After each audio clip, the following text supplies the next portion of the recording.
Olá, amados irmãos e irmãs, que alegria imensa ter cada um de vocês aqui para o nosso estudo bíblico de hoje. É sempre um privilégio, né, nos reunirmos em torno da palavra. Com certeza, uma alegria mesmo estar aqui, para a gente conversar sobre a palavra. E hoje, pessoal, a gente vai mergulhar juntos numa das narrativas assim mais profundas e, eu diria, até impactantes das Escrituras. A prova de Abraão, lá em Gênesis capítulo 22. Ah, Gênesis 22. É uma passagem fundamental, né?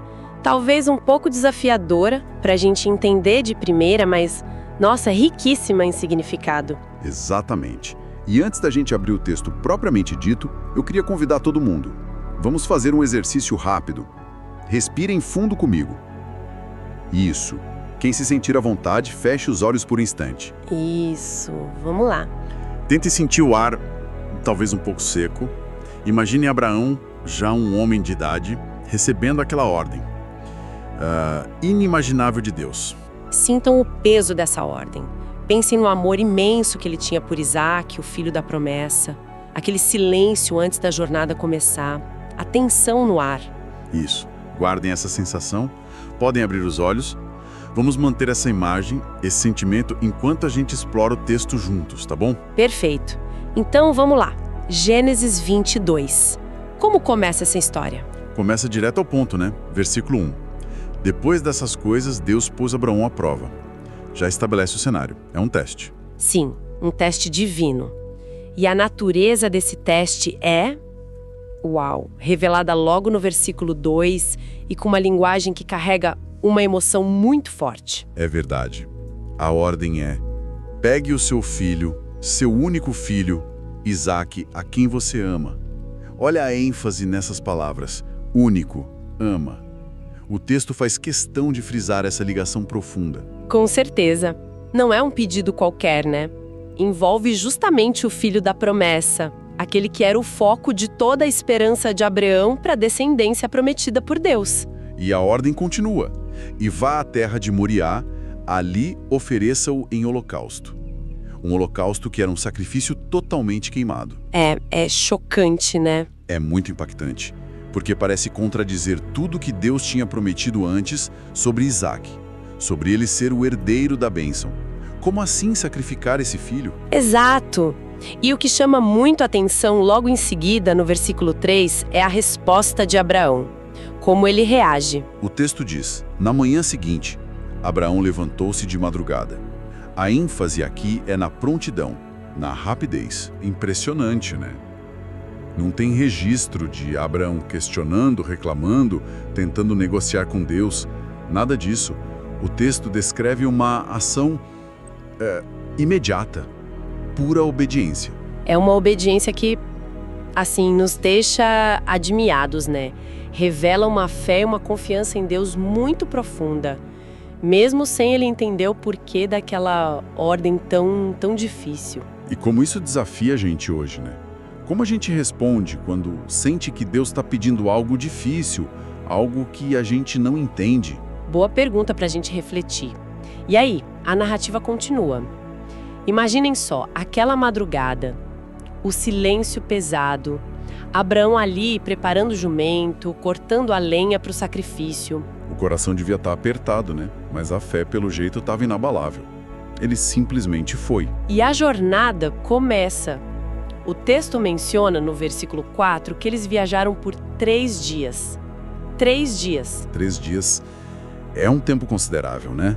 O que será que passou na mente e no coração de Abraão durante esses 3 dias de caminhada? A tensão devia só aumentar. Com certeza, esse tempo permite que o peso da ordem, a iminência do ato, se aprofunde ainda mais.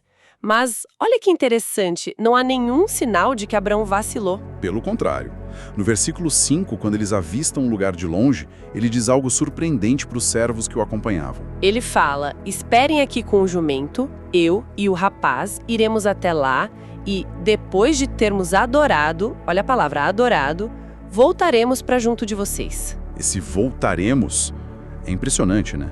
Ele está indo para, supostamente, sacrificar o filho, o que impediria o retorno dos dois. Mas a fala dele expressa uma certeza de que ambos voltariam. Que fé é essa? É uma fé que parece transcender a lógica da situação, né? Ele parece acreditar que, de alguma forma, Deus iria cumprir a promessa ligada a Isaac, mesmo que ele obedecesse à ordem do sacrifício. Talvez ele imaginasse uma ressurreição. O Novo Testamento até sugere isso em Hebreus. É uma possibilidade. O texto de Gênesis não detalha o pensamento dele, mas a declaração é muito forte e a tensão continua a crescer. Pai e filho sobem um monte sozinhos, né? Versículo 6. Isso. E a cena descrita é muito simbólica. Isaac carrega a lenha para o seu próprio sacrifício sem saber, e Abraão leva o fogo e a faca. O texto diz que eles caminhavam juntos. Essa união, essa proximidade torna tudo ainda mais tenso. E aí vem o diálogo, que corta o coração. Versículos 7 e 8. A voz inocente de Isaac quebra o silêncio. Meu pai! E Abraão responde: Eis-me aqui, meu filho. Dá para sentir a ternura e a tensão, né? Totalmente. E aí vem a pergunta inevitável de Isaac.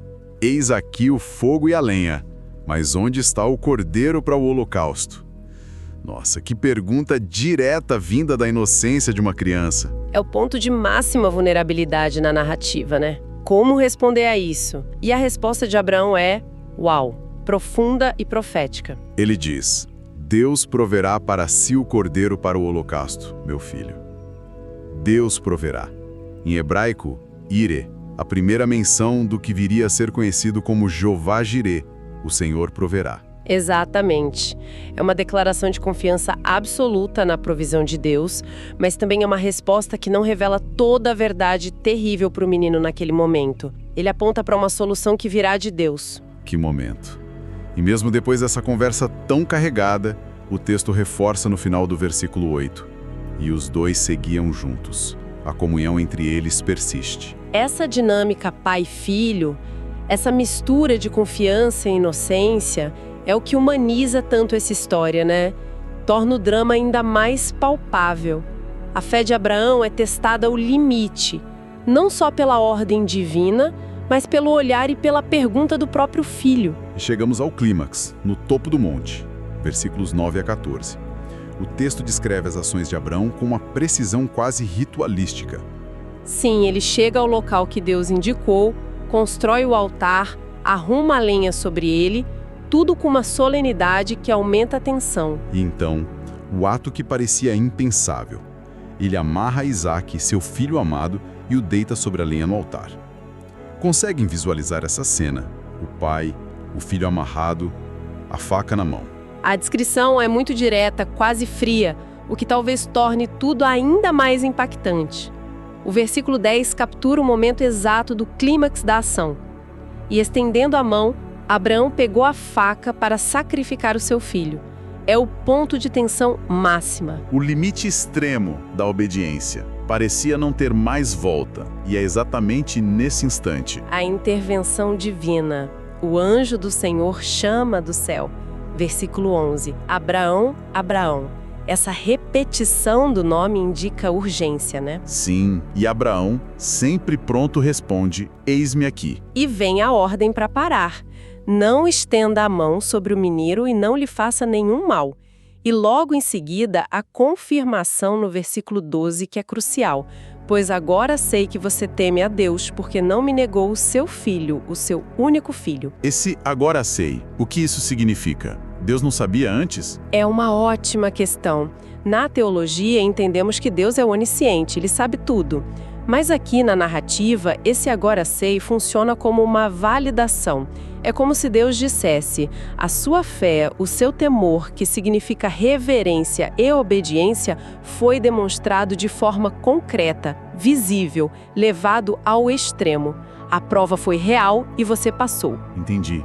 A fé foi provada e aprovada na prática. E aí, logo depois dessa interrupção dramática, vem a resposta para a pergunta de Isaac, né? E a confirmação da palavra de Abraão. Exatamente. No versículo 13, o texto diz que Abraão ergueu os olhos e viu, ali perto, um carneiro preso pelos chifres num arbusto. A provisão que ele tinha declarado que Deus faria, de fato apareceu. O cordeiro que faltava, Deus proveu o substituto. Que alívio naquela cena. Um alívio imenso, e Abraão pega aquele carneiro e o oferece em holocausto no lugar de seu filho Isaque. Esse ato de substituição é fundamental para a história. E isso leva Abraão a dar um nome àquele lugar, né? Versículo 14. Sim, ele chama o lugar de O Senhor Proverá. Em hebraico, Jeová Jirã. O nome se torna um memorial, um lembrete eterno daquele evento. No Monte do Senhor, a provisão foi feita. Ele encapsula a lição central daquele momento. Jeová Jiré. Que nome poderoso. Marca a fidelidade e a provisão de Deus no momento mais crítico. Mas a história ainda não acabou aí, certo? Não, tem mais uma parte importante. O anjo do Senhor fala com Abraão uma segunda vez, lá dos céus, versículos 15 a 18. E o que ele diz nessa segunda vez? Ele reafirma as promessas da aliança que Deus já tinha feito com Abraão.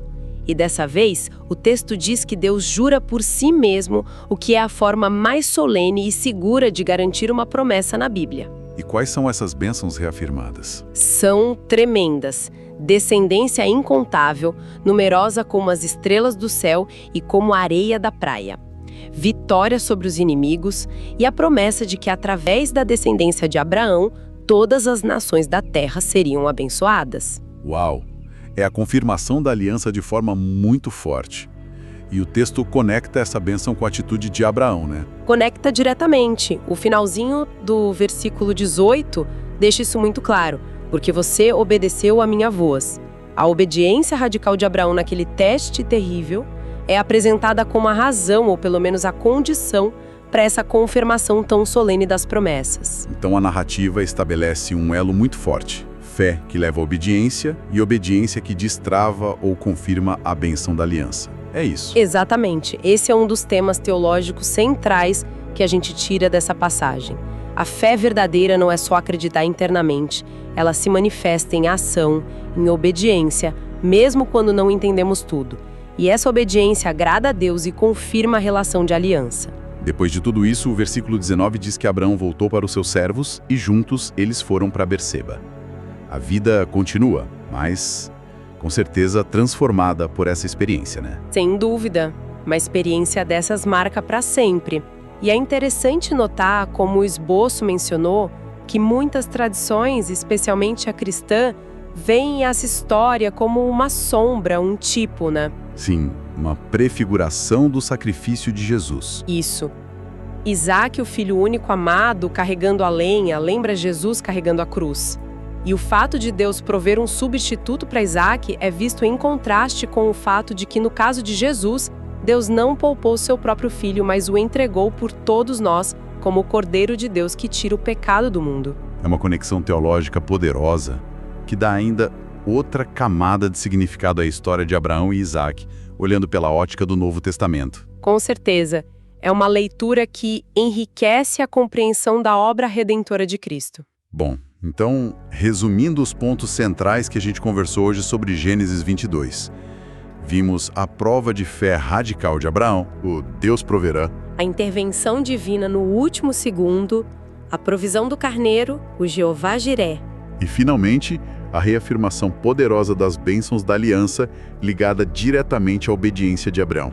Exato, é uma história sobre fé, obediência, provação e, acima de tudo, sobre a fidelidade e a provisão de Deus. Amados, que essa história fortaleça a nossa fé hoje. Talvez alguns de nós estejamos passando por nossos próprios montes Moriá, né?